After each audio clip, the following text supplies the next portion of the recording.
followed by everybody. చాలా బాగుంది. Congratulations to family. Uncle మాట్లాడండి ఏదో ఒకటి. హౌస్ కన్స్ట్రక్షన్ చాలా బాగుందండి. ఇలా భోజనాలు కూడా బాగా జరిగినాయి.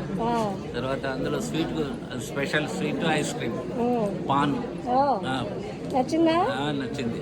Very good. మీకేమి నచ్చాయి? నాకైతే పెరుగన్నం నచ్చింది బాగా. సరే అయితే సరే ప్లాన్ చేసి